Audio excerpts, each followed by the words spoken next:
Legacy Telugu stories, పిల్లల నీతి కథలు. అసలుకే ఎసరు. రామాపురంలో రంగన్న అనే వ్యాపారి నివసించేవాడు. అతడు స్వార్థపరుడు. నోరు తెరిస్తే చాలు అన్నీ అబద్ధాలే. అతడి దుకాణంలో గోపన్న పనిచేసేవాడు. అతడు కష్టజీవి, నిజాయితీపరుడు. ఓ రోజు రాత్రి కొట్టు కట్టేసి ఇంటికి వెళుతుండగా రంగన్న సంచి దుకాణం ముందున్న రోడ్డు మీద పడిపోయింది. అదృష్టం కొద్దీ అది గోపన్న భార్యకు దొరికింది. ఆమె దాన్ని తీసుకువెళ్ళి భర్తకు ఇచ్చింది. ఆ సంచి తన యజమానిదని గోపన్న గుర్తించి దాన్ని రంగన్నకు అందజేసి విషయం చెప్పాడు. మొదట అతడు సంతోషించిన వెంటనే అతనిలో ఓ దురాలోచన పుట్టింది. దాంతో ఈ సంచిలో 100 వెండి నాణేలు ఉండాలి. ఇందులో ఇప్పుడు కేవలం 60 మాత్రమే ఉన్నాయి. మిగతా 40 నువ్వు నీ భార్య కలిసి కాజేశారు కదూ, నన్నే మోసం చేస్తారా అన్నాడు దౌర్జన్యంగా. అయ్యా, ఎన్ని నాణేలు ఉన్నాయో మాకు తెలియదు.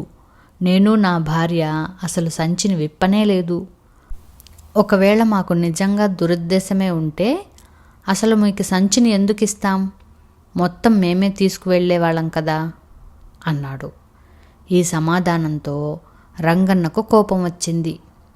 నీ యజమానిని ఆయన నాకే ఎదురు చెబుతావా?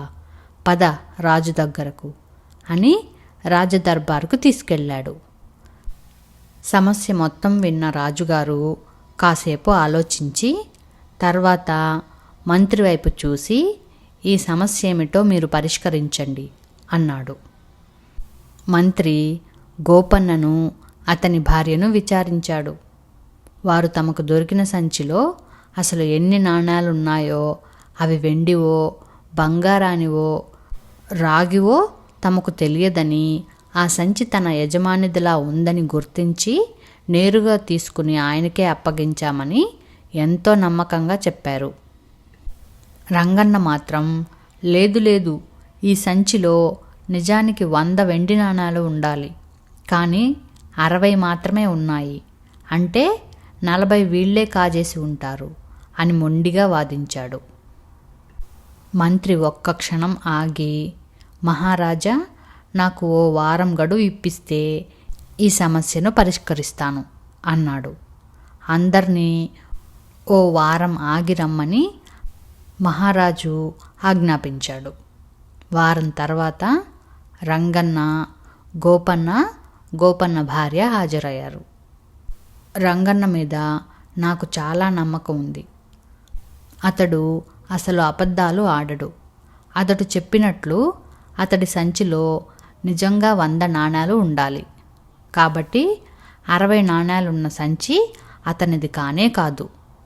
మన రాజ్య నియమం ప్రకారం ఏదైనా విలువైన వస్తువు ఎవరికైనా దొరికితే సగం దొరికిన వాళ్ళు తీసుకుని మరో సగం రాజుకి ఇవ్వాల్సి ఉంటుంది. వారం రోజులు గడిచినా ఎవరూ ఈ సంచి కోసం రాలేదు.